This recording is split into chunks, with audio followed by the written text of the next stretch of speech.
आज हम लोग शुरू कर रहे हैं टोपोग्राफी। एस्ट्रोनॉमी हम लोग का खत्म हो गया है ना। एस्ट्रोनॉमी में हम लोग ब्रह्मांड के बारे में सारा पढ़ लिए है ना, जो जुड़ा हुआ था उससे। उसके बाद बिग बैंग थ्योरी हो गया, डबल स्टार थ्योरी वगैरह सारा क्लियर हो गया हम लोग। तारा के बारे में जितना पढ़ना था, लाइफ ऑफ तारा, स्टार, वो सारा चीज़ पढ़ लिए। अब हम लोग स्थलाकृति या टोपोग्राफी में पढ़ रहे हैं। इसके बाद जियोलॉजी, फिर उसके बाद हम लोग ज्योग्राफी में पहुंच जाएंगे। तो टोपोग्राफी 2-4 दिन 5 दिन का क्लास चलेगा। तो देखिए टोपोग्राफी का मतलब क्या होता है। स्थलाकृति, जैसे आप देखे होंगे कि ओरिजिनल फिगर कुछ और होता होगा किसी भी चीज का, और किसी कारण बस अपरदन या अपक्षय होने के कारण उसका फिगर चेंज हो गया। जैसे आप राजस्थान के एरिया में देखिएगा कि बहुत सा ऐसा टीला जैसा खड़ा है और वो धीरे धीरे उसका अपरदन हो रहा है ना।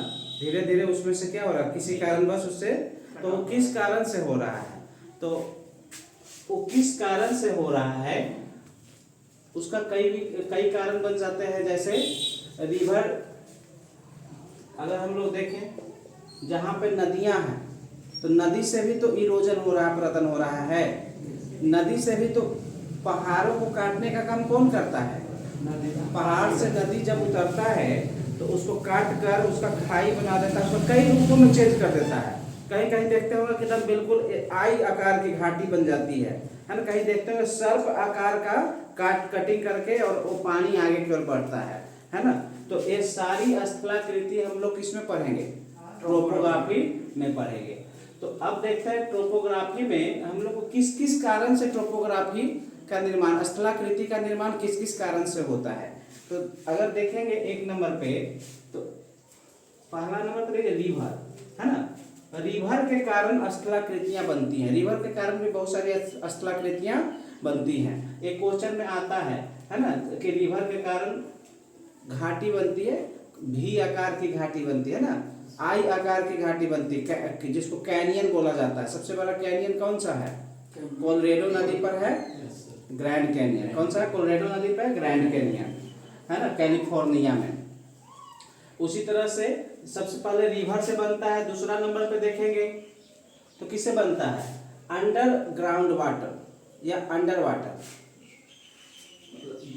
जल जो है समुद्र के अंदर भी तो स्थलाकृतियां बनता है, समुद्र के अंदर भी तो स्थलाकृति बनता है। और ग्राउंड के अंदर जो पानी, जैसे हम लोग अभी हमारे पास कल नल योजना जो आया, तो पानी कहाँ से आता है, अंडरग्राउंड से आता है ना। तो अंडरग्राउंड से भी स्थलाकृतियां बनता है। तो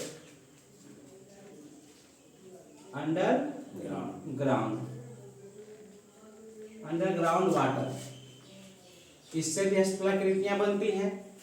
तीसरा नंबर पे देखेंगे हम लोग सी वाटर है ना, समुद्र जल से भी कुछ स्थलाकृतियां बनती हैं, वो भी हम लोग को पढ़ना है।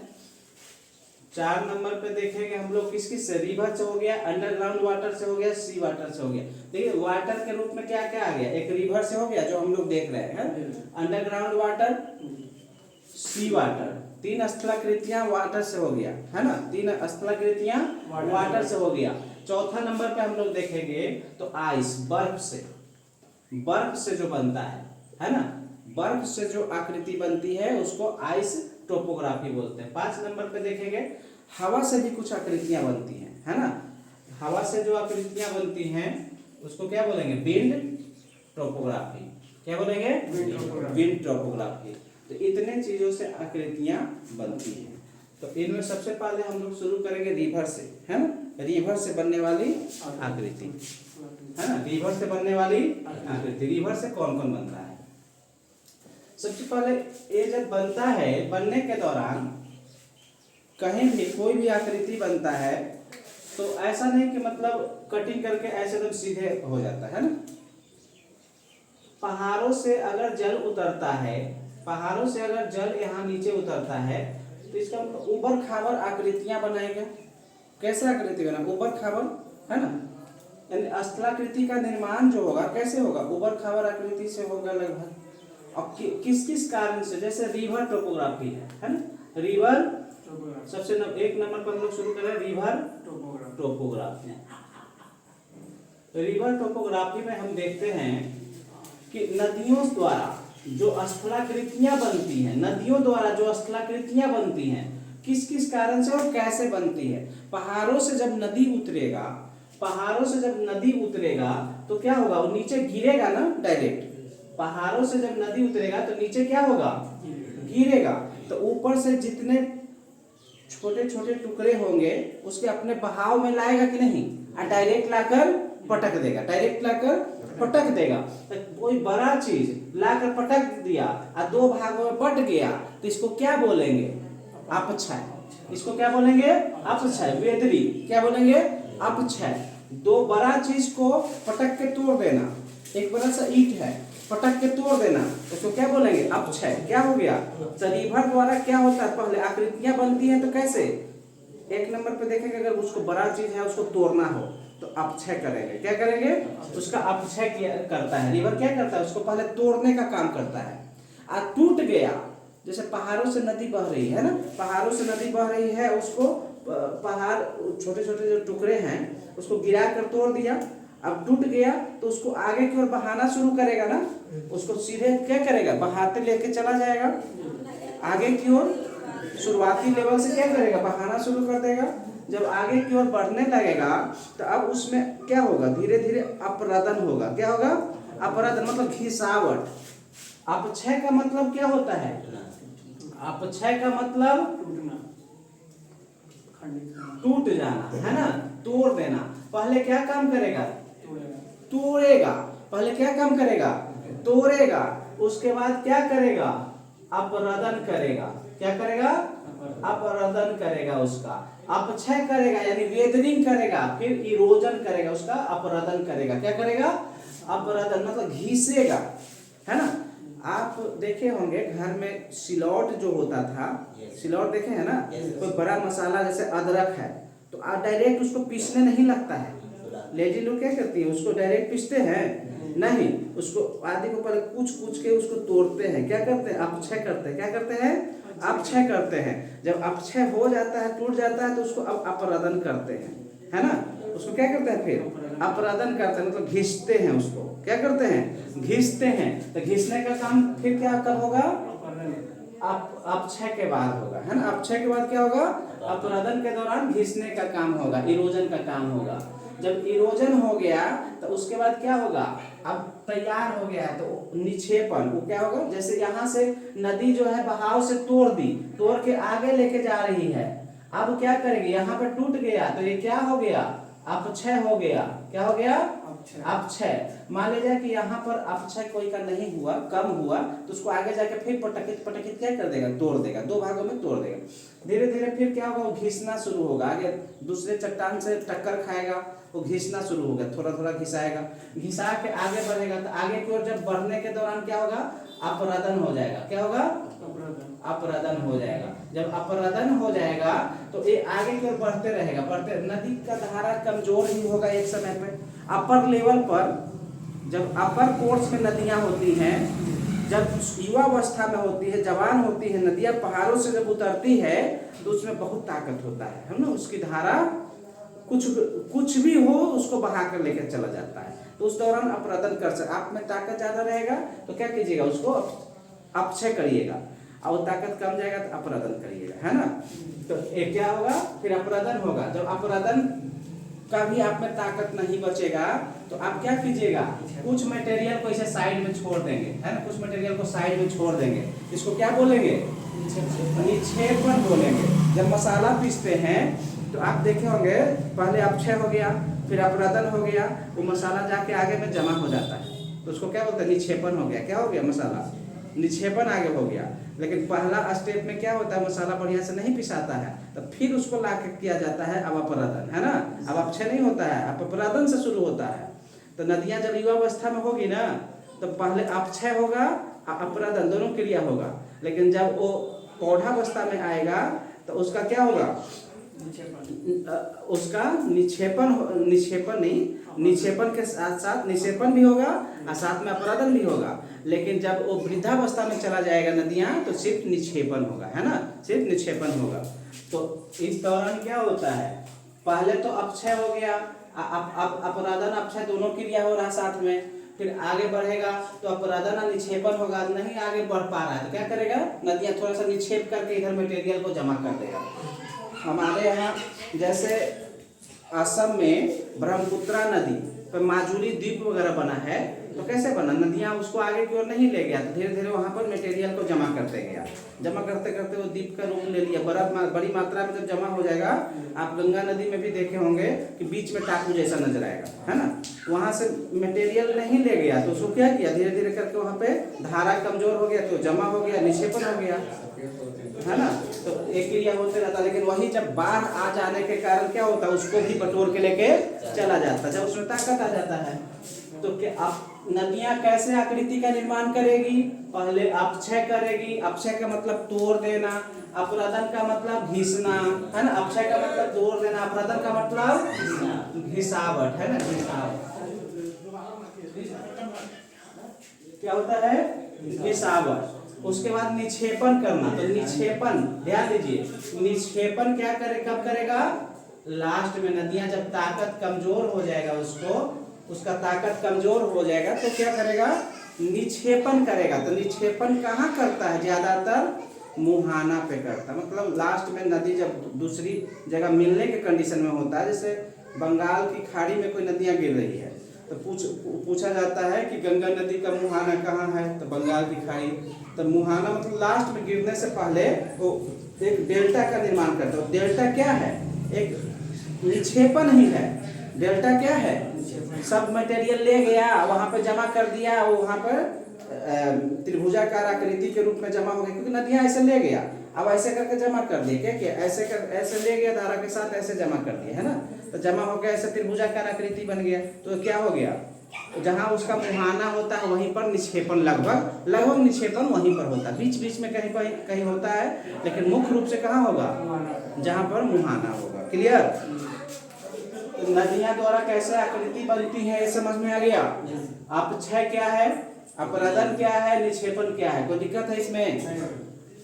नदी का जो पॉइंट जहां से नदियां बहना शुरू करती है उसको बोलते हैं ओरिजिन। जहां से नदियां बहना शुरू करती है उसको क्या बोलते हैं, ओरिजिन, यानी कि उद्गम।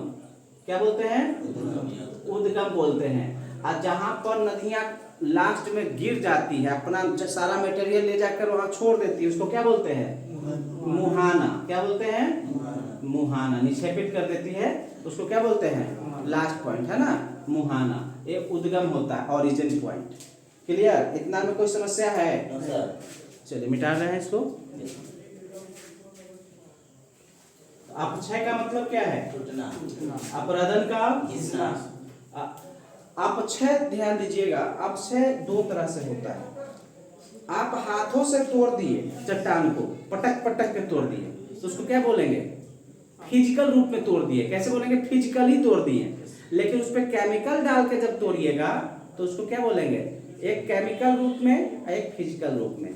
कैसे हो गया, एक केमिकल रूप में और एक फिजिकल रूप में। मतलब एक भौतिक रूप में उसका अपक्षय किया जा सकता है और एक केमिकल रूप में अपक्षय किया जा सकता है। दो तरह से किया जा सकता है, यानी कि अपक्षय के दो प्रक्रिया हो जाएंगे। ठीक है। अब हम लोग समझते हैं, रिवर टोपोग्राफी में हम लोग पढ़ रहे हैं ना। रिवर टोपोग्राफी में अब समझते हैं, ध्यान दीजिएगा। नदी की स्थिति समझ लेते हैं कि नदी कब कौन सी आकृति बनाता है, पहली स्थिति में कौन सी, मतलब रिवर कोर्सेस अवस्था, है ना।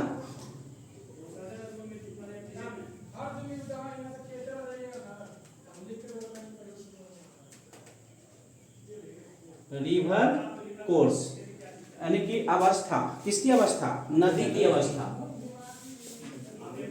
नदी की अवस्था, नदी की अवस्था कब किसका निर्माण करता, शुरू में नदी जो होता है उसमें ताकत बहुत होता है, वो ऊपर के लेवल से नीचे आता है ना, तो उसको बोलते हैं अपर कोर्स। क्या बोलेंगे, अपर अपर कोर्स यानी इस समय नदी एकदम युवा अवस्था में रहेगा। इस समय नदी युवा अवस्था में रहेगा। कैसा रहेगा?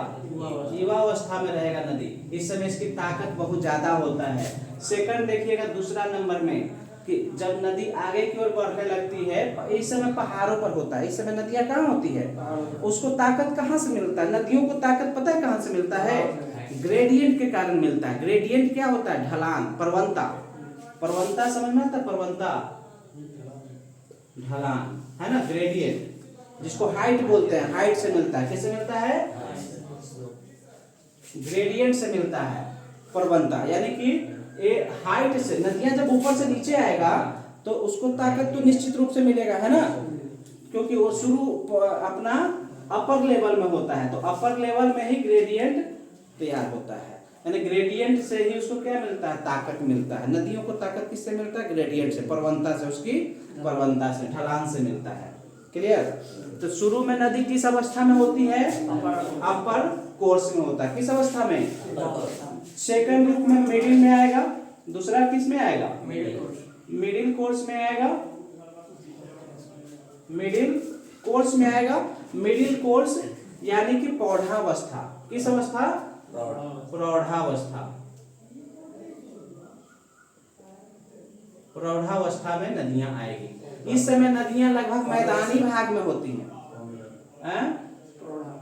प्रौढ़ावस्था है ना, ढा होता है ना, प्रौढ़ावस्था। छोड़िए वो सब, है ना, पौधा नहीं है जी, प्रौढ़ावस्था ढा है ना। ठीक है, क्या है? प्रौढ़ावस्था है। मिडिल कोर्स में नदियां प्रौढ़ावस्था में, इस समय मैदानी भागों में लगभग हो जाएगा। तो अपर कोर्स में क्या होगा? अपर कोर्स में अपक्षय होगा। क्या होगा? अपक्षय होगा। अपर कोर्स में क्या होगा? अपक्षय होगा। और साथ में हल्का उसमें अपर कोर्स में क्या होगा? अपक्षय होगा और साथ में अपरदन भी हो सकता है ना। आगे की ओर पहाड़ों से उतर रहा है ना, तो अपक्षय और अपरदन दोनों होगा। किसमें? अपर कोर्स में, यानी कि युवावस्था में। लेकिन प्रौढ़ावस्था में क्या होगा? अपक्षय नहीं होगा, यहाँ पर अपरदन होगा। क्या होगा? अपरदन और निक्षेपण होगा। अपरदन और निक्षेपण होगा। अपरदन और निक्षेपण होगा। किसमें? मिडिल कोर्स यानी प्रौढ़ावस्था में। थर्ड नंबर में हम लोग देखते हैं लोअर कोर्स। लोअर कोर्स यानी इस समय नदी जो है वो क्या होता है? बूढ़ा हो जाता है, वृद्धावस्था में चला जाता है, मृत्यु के कगार पर नदियां चला जाता है ना, वृद्धावस्था में चला जाता है। इस समय नदियां, जब वृद्धावस्था में नदियां चला जाएगा तो उस समय क्या होगा? सिर्फ निक्षेपण होगा। क्या होगा? निक्षेपण होगा। आपसे क्वेश्चन पूछा जाएगा कि निक्षेपण किसके दौरान होती है? तो लोअर कोर्स यानी वृद्धावस्था में नदियां जब होती है, तब प्रौढ़ावस्था में क्या होगा? अपरदन और निक्षेपण होगा। लेकिन युवावस्था में अपक्षय और अपरदन होगा। अपक्षय और अपरदन होगा। तो इस दौरान कुछ आकृतियां बनती हैं। इस दौरान नदियां जब आगे की ओर बढ़ता है, पहाड़ों से उतरा, थोड़ा आगे बढ़ा, तो एक कौन सी अवस्था है? युवावस्था।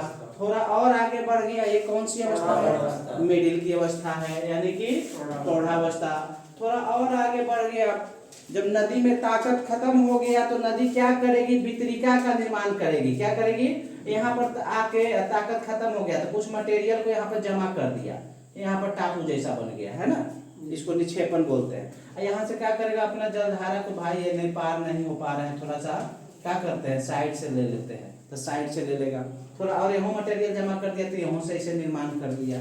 तो इसको बोलते हैं वितरिका का निर्माण करना। क्या बोलते हैं? नदियां जब धारा कमजोर हो जाए तो मुहाना पर ही वितरिका का निर्माण होता है। क्वेश्चन आ सकता है कि वितरिका का निर्माण कहाँ होता है? तो मुहाना पर ही अधिकांश समय में।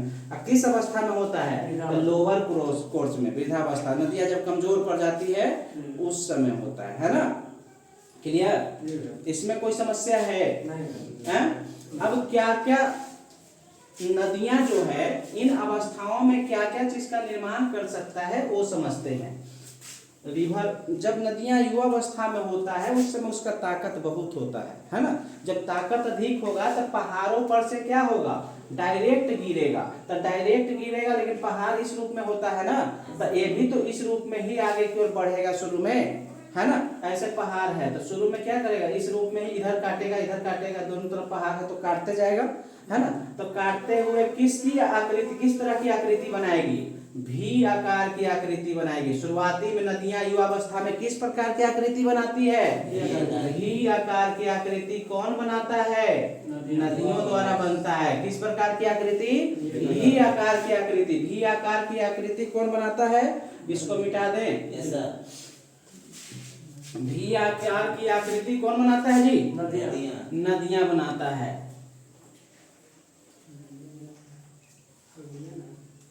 नदियां द्वारा बनने वाली अस्त्राकृति हम लोग पढ़ रहे हैं।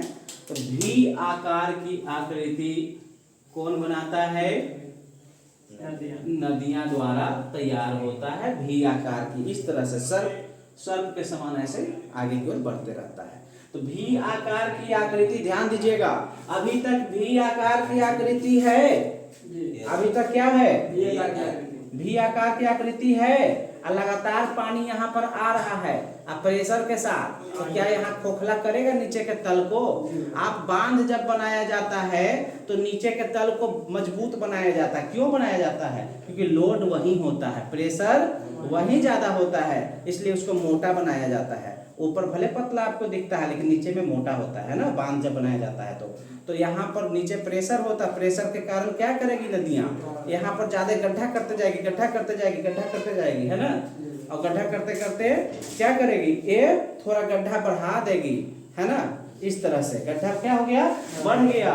तो उस समय जब नदियाँ यहाँ से गड्ढा करते करते, है ना, यहाँ से गड्ढा करते करते इसको ऐसे इस रूप में ले आती है। नदियां जब कटिंग करके भी आकार के घाटी को बड़ा कर दे तो ये क्या बन जाता है, गॉर्ज। क्या बनता है, गॉर्ज बन जाता है। सिंधु नदी, ब्रह्मपुत्र नदी, ये सब क्या निर्माण करती है, गॉर्ज का निर्माण करती है। तो एक क्या है, नदियां जब प्रेशर बढ़ा दे, पहले तो भी आकार की घाटी थी, अभी और गड्ढा हो गया, भी आकार के ही घाटी में थोड़ा और गड्ढा हो गया, तो क्या बन गया, गॉर्ज का निर्माण हो गया। किसका हो गया, गॉर्ज का निर्माण हो गया। लेकिन गॉर्ज अभी भी नदियां रुकने वाली नहीं है, अभी भी पानी जब यहाँ आ रहा है, जब यहाँ आ रहा था तो काट दिया, जब यहाँ आ रहा था भी आकार की घाटी में तो कटिंग करके इस रूप में ले आया। क्या किया, इस रूप में ले आया, भी आकार में ले आया। तो क्या अभी छोड़ेगा, अभी तो युवावस्था में न है वो, अभी भी वो काटेगा, पहाड़ों को अभी भी काटेगा। और काट कर क्या कर देगा, एक पीछे के भगवे के हटा देगा, लो यहाँ से नीचे, है ना, साइड में, तो ऐसे बना देगा। तो अब किस आकार का बन गया, आई आकार की घाटी। कैसी घाटी बन गया, आई आकार का घाटी, है ना। आई आकार के घाटी को एक स्पेशल नाम दिया गया, क्या, कैनियन। क्या नाम दिया गया है, कैनियन।